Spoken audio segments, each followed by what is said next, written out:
The tables were lined in foil, the music was already too loud, and somewhere in the backyard a whole pig was turning over mesquite coals. That was a Mexican fiesta in the 1970s.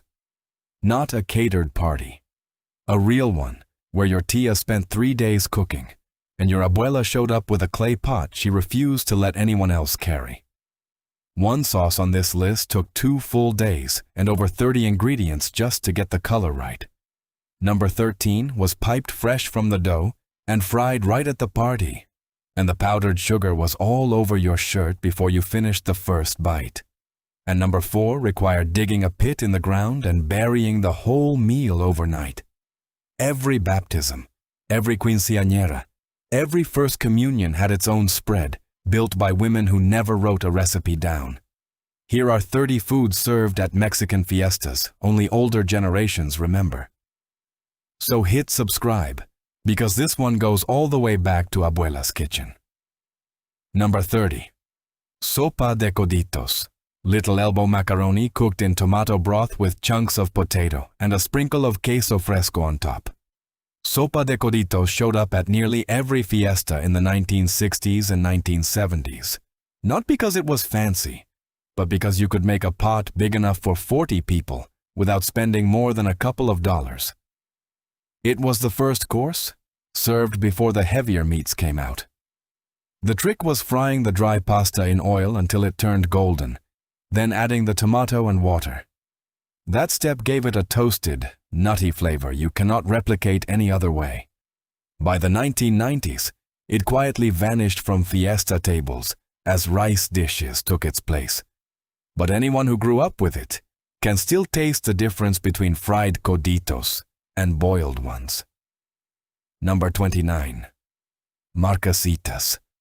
Thin, crispy crepes rolled into tight cylinders and filled with shredded Edam cheese and sweet fillings, made on a hot iron press right in front of you. Marquesitas were Yucatecan fiesta street food, sold from carts at village fairs, patron saint celebrations, and quinceañeras across Mérida, Valladolid, and the small towns of Campeche. The vendor poured a thin batter onto a round iron griddle, spread it with a wooden stick, and within 60 seconds had a golden disc crisp enough to shatter. While still pliable, he loaded it with a fistful of queso de bola, the Dutch Edam that Yucatecans adopted centuries ago, and folded it into a tight roll. The cheese melted against the hot crepe, stretching in long strings when you bit through. When commercial snack vendors replaced the handmade stands, the Marquesita press became something you only found at a handful of old-fashioned ferias. Number 28. Manitas de puerco.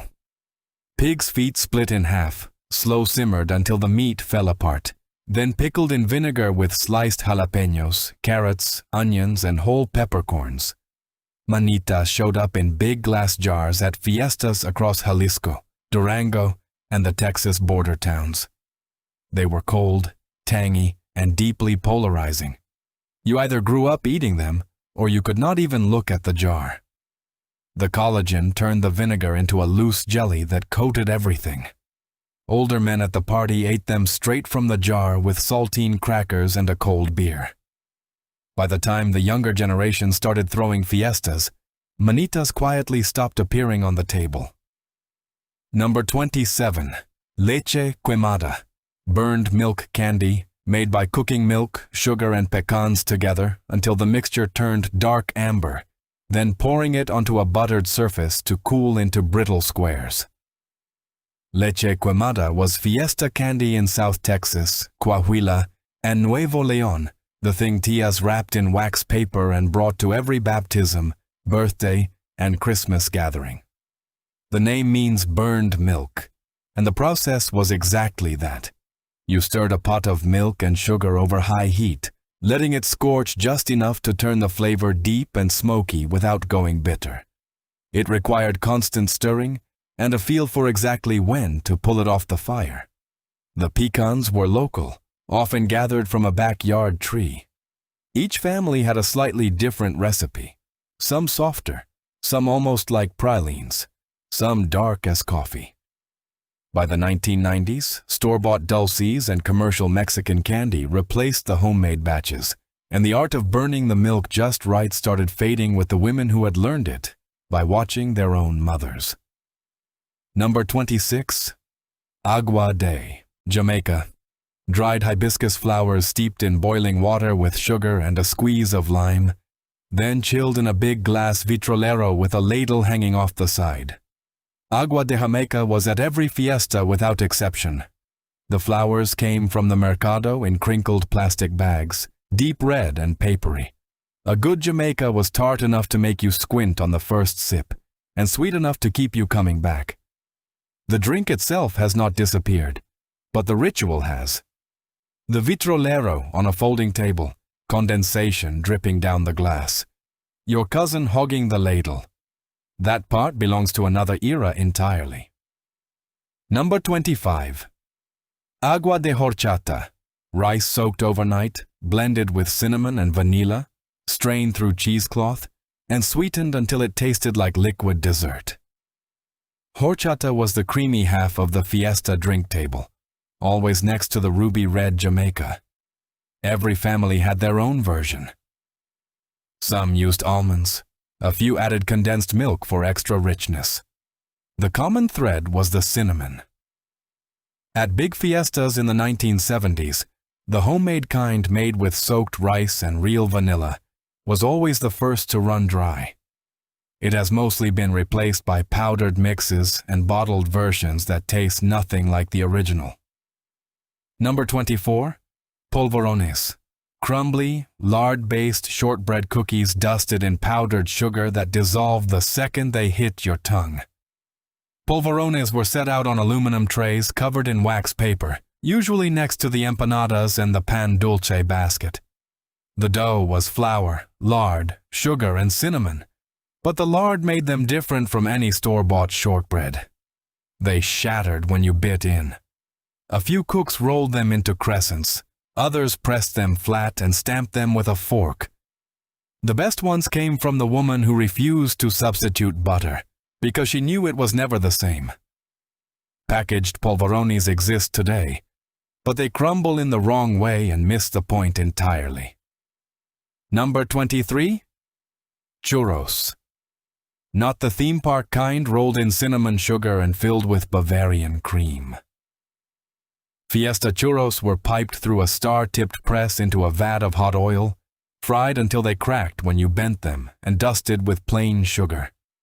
At fiestas in Monterrey, Guadalajara, and South Texas, a churro vendor with a portable fryer was as common as a speaker system. The dough was mixed on site, and the smell carried across the entire yard. Most people ate them plain, still hot enough to burn the roof of your mouth. The portable churro cart at a family fiesta has been replaced by dessert tables ordered from bakeries. Number 22. Elote preparado. A whole ear of corn, boiled or roasted over coals, jabbed with a stick, slathered in mayonnaise, rolled in crumbled cottage cheese, and dusted with chili powder and lime. Elote preparado was fiesta street food. The thing you ate standing up while someone's uncle tested the speakers. In the 1970s and 1980s, there was almost always someone at the party running a small corn stand near the entrance. A big pot of salted water steaming away while they assembled each ear to order. The drip of mayo and lime juice down the stick onto your knuckles was half the experience. Kids chased each other around the yard with corn in one hand, chili powder smeared across their cheeks. Not the food on a plate. The food on a stick, eaten loud, eaten messy, eaten while the sun went down, and someone's radio played cumbias from a parked truck. Number 21. Pipian verde. A thick green sauce made from ground pumpkin seeds, tomatillos, and green chiles, poured over chicken or pork. Pipian verde was the other mole. The one that showed up at fiestas when the family could not afford the chocolate and dried chilies needed for a full mole negro. The base started with toasted pepitas, dry roasted on a clay comal until they puffed and turned golden, then ground with roasted tomatillos, serrano chiles, and cilantro. The sauce was earthy, nutty, and slightly bitter in a way that balanced slow-cooked pork. What killed Pipian at fiestas was convenience. Mole paste in jars became cheap and available, and grinding pepitas by hand was a skill fewer women passed on. That deep green cazuela sitting between the rice and the beans became something only the oldest guests still remember. Number 20. Manchamanteles, a sweet smoky mole made with ancho chiles, tomatoes, pineapple, plantain, and chunks of pork or chicken, simmered until the fruit dissolved into the sauce and stained everything it touched. The name means tablecloth stainer, and it earned that name at every fiesta where it appeared. Manchamanteles was a celebration dish in Oaxaca and Puebla, reserved for weddings, patron saint days, and large reunions where cooking started the night before. The pineapple broke down into the chile paste and created something simultaneously savory, fruity, and deeply spiced. The women who made it wore their oldest aprons and laughed about the stains. When simpler one-pot meals replaced the labor-intensive fiesta moles, Manchamanteles was one of the first to disappear. Number 19. Pambazos. Bread rolls dipped in guajillo chile sauce and fried on a griddle until the outside turned deep red-orange and slightly crispy. They were stuffed with potatoes and chorizo, then topped with lettuce, crema, and queso fresco. Pambazos were fiesta food in Mexico City and the surrounding states, and a pambazo vendor at a party meant the host knew what they were doing. The bread was a specific type, softer and denser than bolillo, and it soaked up the guajillo sauce without falling apart. The combination of the chili-stained exterior and the warm, savory filling was unlike anything else on the table. Outside of central Mexico, pambazos rarely show up at fiestas today, and most Mexican Americans under 40 have never tried one. Number 18. Carne apache.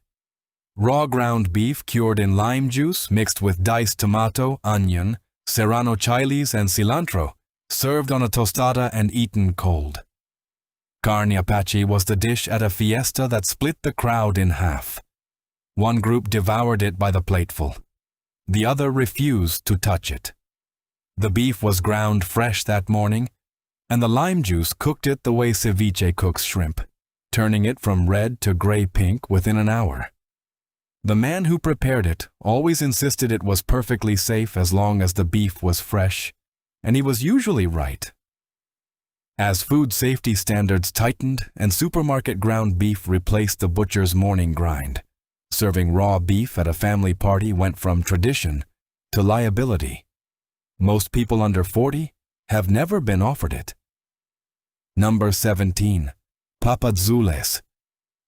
Corn tortillas dipped in a bright green pumpkin seed sauce, rolled around chopped hard-boiled eggs, and topped with a drizzle of tomato salsa and oil, pressed from the pumpkin seeds themselves. Papazules were a Yucatecan fiesta dish with roots in pre-Columbian Maya cooking. The sauce was made by grinding toasted pepitas into a paste and dissolving it in warm water until it turned into a vivid green cream. The trick was extracting the oil from the seed paste by kneading it until golden droplets floated to the surface, giving the dish a richness that butter would envy. The eggs made it simple. The sauce made it spectacular. When younger cooks stopped buying whole pepitas at the mercado, the labor of grinding and extracting the oil became something fewer people were willing to do for a party. Number 16. Flan. Not the kind from a box mix. Fiesta flan was made from scratch with whole eggs, condensed milk, evaporated milk, vanilla, and a caramel layer that was burned on purpose until it turned dark and bitter. Every fiesta had at least one, usually carried in by a tia, who made it the night before in a baño Maria. The unmolding was a ceremony. You held your breath, flipped the plate, and waited for the caramel to release. When it came out clean, everybody clapped. When it stuck, nobody said a word. The caramel pooled around the base, dark and smoky, and the custard was dense and eggy. Nothing like the rubbery cups sold at the supermarket today. Number 15. Gelatina de mosaico. A multicolored gelatin made by cutting cubes of different flavors, strawberry, lime, orange, grape, and suspending them in a creamy layer of sweetened condensed milk gelatin. Gelatina de mosaico was the showpiece dessert at quinceañeras and baptisms throughout the 1970s and 1980s. It took 2 days because each color had to set separately before being cubed and folded into the milk layer. When sliced, the cross-section looked like stained glass, and every family had an aunt who made hers more beautiful than anyone else's. It arrived on a platter, unmolded and glistening, and children circled it like it was a piñata. Time equals 1 second / greater than number 14. Number 14. Chicharrones preparados. A whole sheet of fried pork skin laid flat like a plate, then piled high with cueritos, diced tomato, avocado, crema, hot sauce, and lime. Chicharrones preparados were fiesta street food at its most excessive. You ate them standing up, cracking off pieces of the chicharrón, and scooping the toppings like a massive edible tostada. At fiestas in Guadalajara and across the Mexican neighborhoods of East Los Angeles, there was usually someone near the music selling these from a folding table. The sheets were enormous, and they had to be fresh. A stale one went soft under the toppings and collapsed. A good one stayed rigid and shattered with each bite. The kids loved it because it was messy and loud, each bite a crack that echoed across the yard. At a family fiesta today, the dedicated chicharrón table with its row of fresh sheets and jars of toppings has mostly disappeared. Number 13. Gaznates. Hollow fried pastry tubes, light as air, filled with meringue-tinted pink or white and capped at both ends so the filling stayed inside until you bit through. Gaznates were fiesta sweets in Oaxaca, Puebla, and across central Mexico, made for patron saint celebrations, weddings, and Dia de los Muertos gatherings. The dough was rolled paper thin, cut into rectangles, and formed around a metal cylinder before being fried until golden and blistered. Once cool, each tube was piped full of meringue flavored with vanilla or fruit. They were fragile, and transporting a tray of them to a party was its own small act of faith. The crunch gave way to the soft, sweet meringue, and eating one without getting powdered sugar on your shirt was impossible. By the 1990s, commercial bakery trays replaced the handmade pastry table at most fiestas. Number 12. Ponche de frutas. A hot fruit punch made with tejocotes, guava, sugarcane sticks, cinnamon, and tamarind, simmered for hours and ladled into clay cups at posadas and Christmas fiestas. Ponche was not juice. It was thick, warm, and deeply fragrant, with chunks of cooked fruit floating in it. The tejocotes gave it a tart, earthy flavor nothing else replicates. The sugar came from piloncillo dissolved directly into the pot, and the sugarcane pieces softened just enough to chew on after you finished the drink. The pot sat on the stove all night, and guests ladled their own cups, fishing for a piece of guava or a cinnamon stick. Adults spiked theirs with a splash of rum or brandy when the kids were not looking. As nightly posadas faded from 9 evenings down to 1 or 2, the big clay olla of ponche became something only the oldest abuela in the family still tended. Number 11. Cajeta. Goat milk caramel stirred continuously in a copper pot for hours until it reduced into a thick, dark, smooth paste. Cajeta was the candy of the fiesta, spooned over ice cream, spread on bread, or eaten straight from the jar with a finger. It came from Celaya, Guanajuato, and the real version was made exclusively with goat's milk, giving it a sharper Tangier flavor than any caramel made from cow's milk. The stirring was the hard part. Stop too soon and it stayed thin. Walk away for 5 minutes and it burned.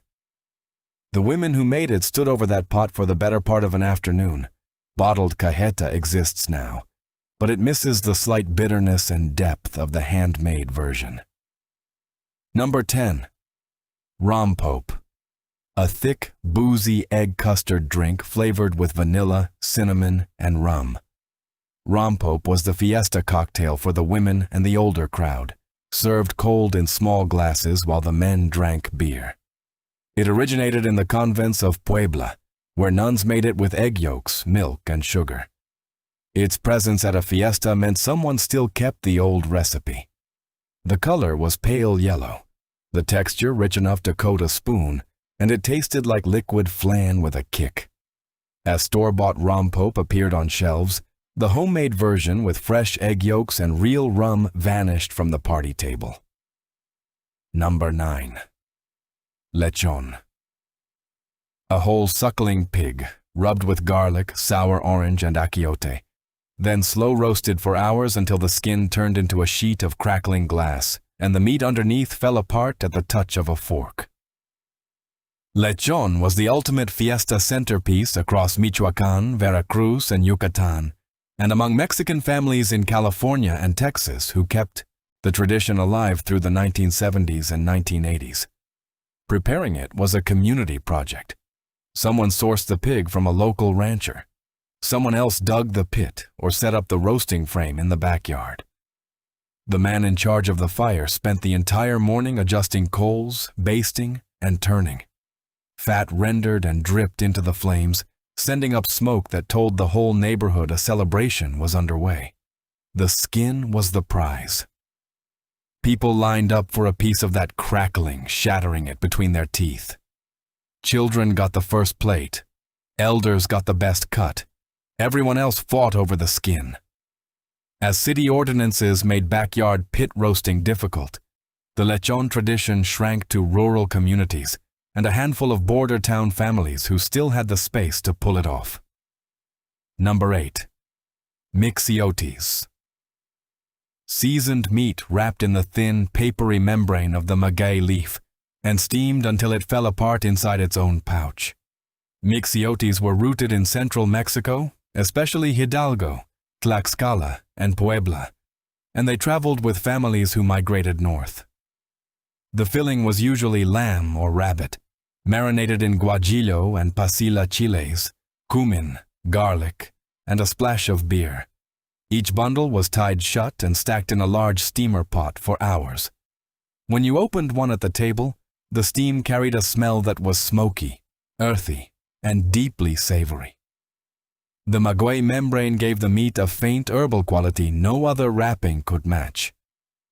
Over-harvesting of maguey and the labor of preparing the wrappers have made real mixiotes increasingly rare. Number 7. Tostadas de cueritos. Flat, crispy tortillas piled with pickled pork skin strips, avocado, crema, salsa verde, and shredded lettuce. Tostadas de cueritos were the cold appetizer at fiestas across Jalisco and in the Mexican neighborhoods of Chicago and Los Angeles.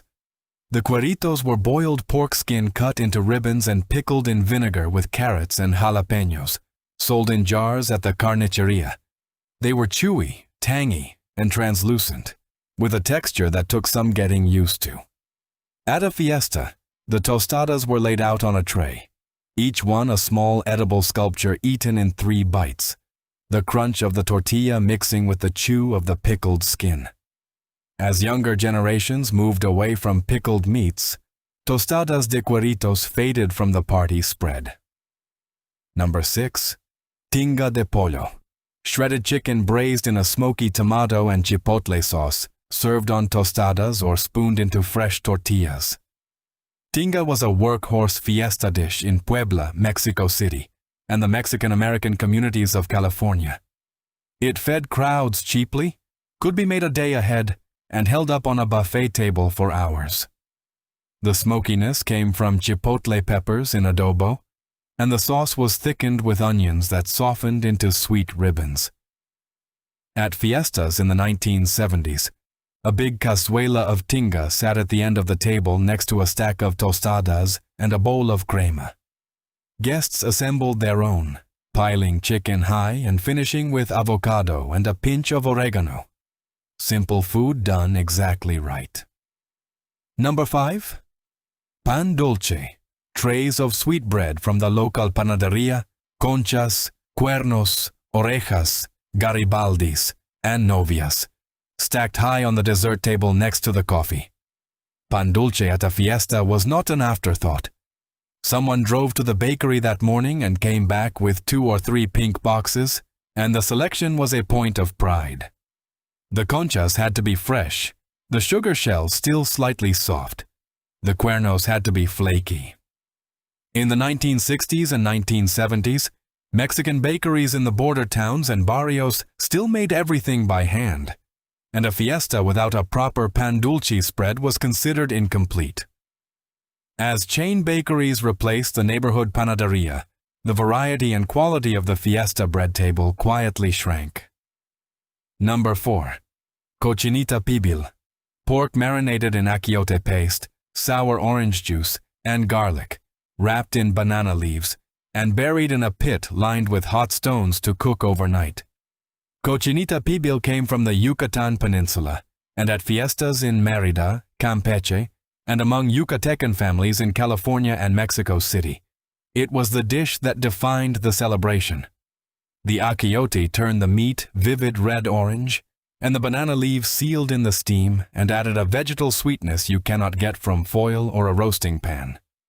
The cooking method, called pib, gave the dish its name. Someone dug a pit in the earth, lined it with limestone rocks, built a hardwood fire on top, and waited until the stones were white hot. The wrapped pork went in, covered with dirt, and stayed underground until morning. You did not check on it. You trusted the process, or you did not eat. The result was pork so tender it shredded under its own weight, soaked in a sauce that tasted like smoke, citrus, and earth all at once. At modern fiestas, cochinita pibil is oven roasted. It tastes fine, but the people who ate the pit-cooked version will tell you it is not the same dish. Number 3. Chiles en nogada. Roasted poblano peppers stuffed with picadillo of ground meat, dried fruits and nuts, blanketed in a cold walnut cream sauce, and scattered with pomegranate seeds. The dish looked like the Mexican flag on a plate, green, white, and red, and it was the prestige course at fiestas during August and September, when fresh walnuts and pomegranates were in season. Chiles en nogada came from Puebla, and serving them at a celebration was a statement about the cook's skill and patience.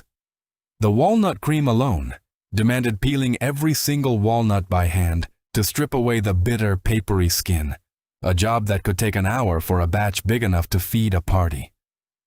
The filling blended beef with peaches, pears, plantain, and raisins in a sweet, savory balance that took years of practice to get right. When the platter came out, conversation stopped. People ate slowly because the flavors were layered and the texture shifted with every bite, from the warmth of the roasted chili to the coolness of the walnut cream to the pop of a pomegranate seed. The fully handmade version, with cream ground from fresh walnuts that morning, belongs to a shrinking circle of cooks who learned it standing next to someone who learned it the same way. Number 2. Mole Negro. The darkest, most complex sauce in all of Mexican cooking. 6 or more types of dried chilies, chocolate, plantain, bread, nuts, seeds, and over 30 ingredients that took 2 days to prepare. Mole Negro was Oaxacan royalty, and its presence at a fiesta meant the host was either wealthy, deeply traditional, or both. The sauce was black, thick, and slightly sweet, with a depth that shifted with every bite. Smoky first, then fruity, then bitter, then warm. In Oaxaca, it was reserved for weddings, Saints' Day fiestas, and funerals. The preparation was communal. 3 or 4 women worked together, each roasting a different set of chiles or seeds on the comal. Getting the color right, true black without bitterness, was the mark of a master. Mole Negro paste from a bag exists today, but rehydrating a paste is a different experience entirely from watching your Abuela blacken the chiles on purpose, because she knew exactly how far to push them. Number 1. Carnitas. Not the taco shop version shredded and reheated under a heat lamp. Fiesta carnitas meant an entire hog broken down and slow-fried in its own rendered lard inside a massive copper cazo in the backyard. The process started before dawn. The belly and shoulder went in first, then the ribs, then the offal. Everything cooked in the same fat for hours, and the crackling sounds carried across the yard. In Michoacán, and in every Mexican community from East Los Angeles to San Antonio, the carnitas cazo was the heartbeat of the fiesta. Men stood around it with beers. Children watched from a safe distance, and when the first piece came out, golden and shatteringly crisp on the outside, tender and dripping on the inside, the whole party shifted. The cazo was often borrowed from a neighbor or passed between generations. That is what younger generations have never seen. And it is the one thing about a Mexican fiesta that no restaurant, no caterer, and no shortcut will ever replace. These were not restaurant dishes or cookbook experiments. They were the foods that turned a backyard into a banquet hall and made a family feel like a village. If you grew up eating any of these at a fiesta, you already know the best version was the one your Abuela made in a pot she never measured for, at a party she spent a week preparing. Drop a comment and tell us which fiesta food you miss the most.